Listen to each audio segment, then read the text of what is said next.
ने कष्ट उठा रही है। तो उनको बहुत बड़ा आश्चर्य हुआ कि महाराज ने जान कैसे लिया, लेकिन वे मुनि महाराज तो रीतिधारी थे। अब बसंत माला ने उनसे ये सब चीज़ें पूछते हुए आगे का विषय कहते हैं। ओ बसंत माला महाराज से कहती, महाराज आप तो बड़े परोपकारी पुरुष हो और आप सब कुछ जानते हो और कहने में समर्थ हो। मैं आपसे ये जानना चाहती हूँ कि ये कैसे कर्म का उदय है कि अंजना का पति पहले तो विरक्त रहा और फिर क्षण भर के लिए आसक्त हो गया, और फिर किस कारण से ये घटना घटी और ऐसा कौन सा मंदभागी पुरुष इसके गर्भ में आया जो सुख के दिन इसको मरण तुल्य व्यतीत करना पड़ रहा है। सो महाराज अमित गति नाम के मुनि महाराज हैं। वे 3 ज्ञान से युक्त, मतिश्रुत अवधि ज्ञान से युक्त है। वे मुनि महाराज अब सारा का सारा वृत्तांत कह रहे हैं कि ये घटना कैसे घटी है, इसको ये बता रहे हैं। तो कहते हैं, विज्ञाप्यामि नाथ त्वां कृपया वक्तुम् अर्हसि। नाथ, हे स्वामिन, त्वां विज्ञाप्यामि, मैं आपसे ये बताना चाहती हूँ, पूछना चाहती हूँ, कृपया, कृपा करके, दया करके मुझे बता देना। वक्तुम् अर्हसि, तुम सब कुछ बताने में समर्थ हो, योग्य हो, आप ज्ञानी हो, तपस्वी हो। और युष्मादृशाम ननु परोपकार भूयसो क्रिया, और आप जैसे महापुरुष तो परोपकार करने का ही काम रहता है। देखो क्या लिख रहा है, युष्मादृशाम माने आप जैसे परम तपस्वी मुनि महाराजों का परोपकार भूयस्य, बहुत उपकार करने की एक क्रिया है, ऐसा आप करते हैं। अब चालू होते हैं महाराज, केन हेतुना भर्तास्या, सही लिखा भर्तास्य के नहीं? तो षष्ठी में भर्ती शब्द का भर्तास्य बनेगा के भर्तु बनेगा? 2 शब्द बने हैं। देखो, इस शब्द में भर्तास्या में अंजना और पवनंजय दोनों गर्भित हो गए। समझ गए ना? अस्याह भर्ता, अस्या माने अंजना का, भर्ता माने पति। चिरम कालम विरज्यत, चिरकाल तक तो विरक्त रहा। पुनः रज्यत, फिर आकर के रागी हो गया, उसमें राग करने लगा। और ये सा महाबने दुखम प्राप्ता, और ये महावन में भयंकर दुख को प्राप्त हो गई। कोवायति मंद भाग्योयम जीवो अस्य कुक्षिम आश्रयत।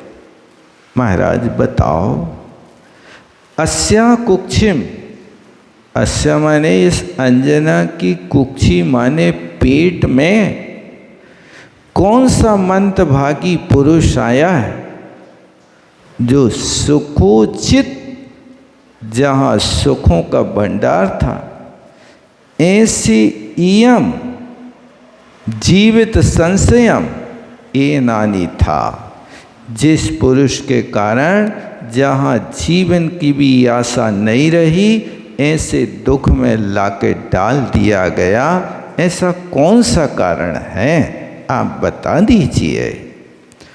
तथा इसके बाद सा अमित गत्याख्या, सुभी अमित गति है नाम जिनका, ज्ञानत्रय विशारदा, जो 3 ज्ञान के धारी हैं, अमित गति मुनि महाराज, अस्याह यथावृत्तम जगाद, इस अंजना के पूर्व में जो घटना घटी, उस घटना को कह रहे हैं। क्यों?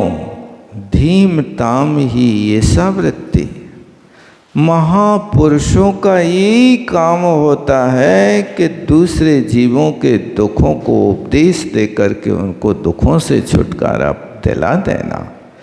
ये धीमताम वृत्ति महापुरुषों की यही वृत्ति है। महाराज से कहा तो महाराज कहते हैं, हे बेटी सुनो, यदि आप चाहती हैं इस विषय को सुनना तो सुनो। कहते हैं कि भव्यायम, जो इसके गर्भ में है ना, ये भव्य आत्मा है, इसको मंदभागी ना कहो, एक भवातारी चरम शरीरी पुरुष है। मिलेगा, अभी मिलेगा, मरेगी नहीं, लेकिन कर्म भोग करके फिर अभी लेने आ रहे हैं ना, अभी बुल्लू बउआ आ रहे हैं, अभी देखो है क्या। और अभी जन्म होने के बाद कबड्डी खेलेंगे, वैसे पता चलेगा। अरे काय को इबादत की काय, अभी 3 दिन बाद गिरे हैं बेमान से। तो कहते हैं दुखम ईदर्शम प्राप्तायता, इसके लिए इस प्रकार का दुख उत्पन्न हुआ है। सुपूर्वम आचरितात पापात संप्राप्त परिपाता, इसने पूर्व में पापात आचरितात मिल गया। कहाँ है? पूर्व में ऐसे पाप का आचरण किया जिससे परिपाकता संप्राप्ता, उस पूर्व के पाप का परिपाक माने उदय इस समय आया है।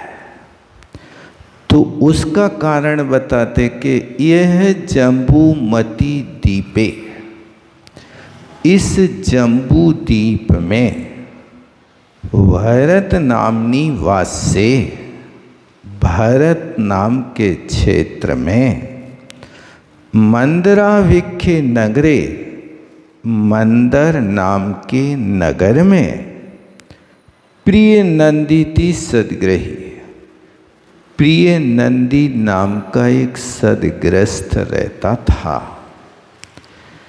जायास जाया तत्र अभूत, और जायास जाया, और इसकी जाया नाम की जाया थी, स्त्री थी। देखो जाया जाया ऐसा लगाना, एक जाया लगाना, अस्य जाया, जायास में से षष्ठी व्यक्ति अलग निकालना, अस्य जाया, अस्य कस प्रियानंदे, प्रियनंदे, उस प्रिय नंदी की क्या थी? जाया माने स्त्री, माने प्रिय नंदी नाम का गृहस्थ था, जाया नाम की उसकी स्त्री थी। सो तत्र उनसे दमयंत अभिधा सुदा अभूत, दमयंत नाम का बेटा उत्पन्न हुआ। संधि विच्छेद कर लेना, तत्र अभूत दमयंत अभिधा सुता। अभिधा माने नामक, दमयंत नामक सुता माने उत्पन्न हुआ। जो दमयंत कैसा था? महासौभाग्य संपन्ना, बहुत बड़े सौभाग्य से सहित था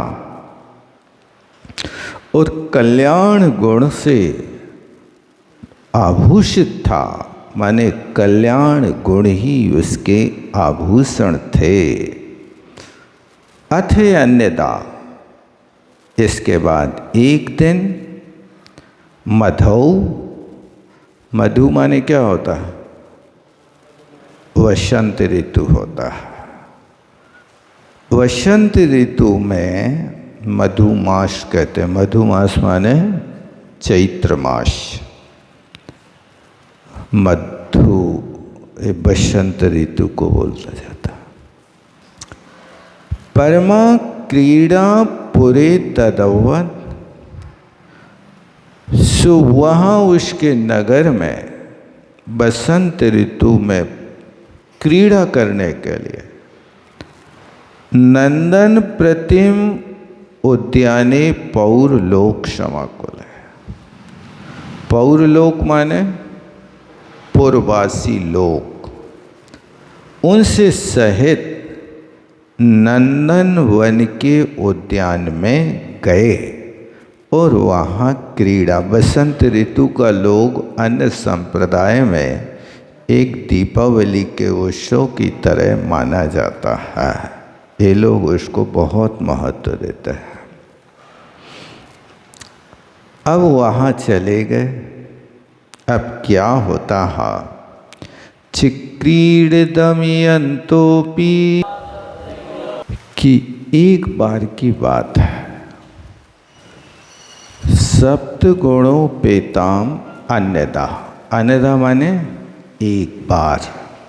दमयंत ने सप्त गुणों पेताम, श्रावक के 7 गुणों से युक्त होकर साधुभ्य पारणाम अशौ दत्वा, साधुओं की इसने पारणा कराई। जो साधु उपवास वाले थे उनकी पारणा कराई। अब सम्यक दृष्टि तो था ही, और पारणा कराने के बाद ये पंचताम, मृत्यु को प्राप्त हो गया, मर गया। तो कल्पवास वासम अशिष्यत, कल्पवासी देवों में उत्पन्न हो गया। नेमा दानतः, क्योंकि दान के प्रभाव से, नियम से भोगम अनुभवत परम, देखो विशिष्ट भोगों को भोगता हुआ। भोगम माने भोग भूमि नहीं लगाना। क्यों नहीं लगाना? भोग भूमि में क्यों नहीं गया? भोग तो मिले, भोग भूमि नहीं मिली, क्योंकि ये सम्यक दृष्टि हो गया। और सम्यक दृष्टि देवों में उत्पन्न होता, मिथ्या दृष्टि दान के प्रभाव से भोग भूमि में उत्पन्न होता। इसलिए भोग का अर्थ भोग भूमि नहीं लगाना। कल्पवासी देव बना और वहाँ परम भोगों को भोगा। देवी सतीक्ष्ण छाया नीलाब्ज सृग विभूषिता, सैकड़ों देवियों के इक्षण माने आँखों की छाया जिस पर पड़ रही, वो नीलाब्ज, नील कमल की सृग माने माला से विभूषित था। ऐसा विशिष्ट देव हुआ।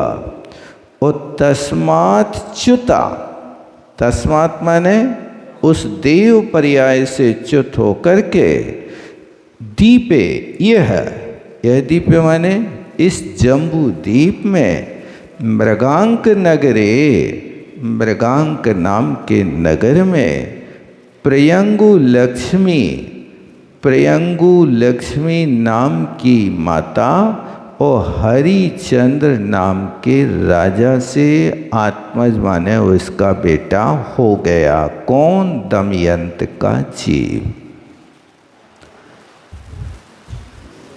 जय वाणी के ज्ञान से सूझे लोकान।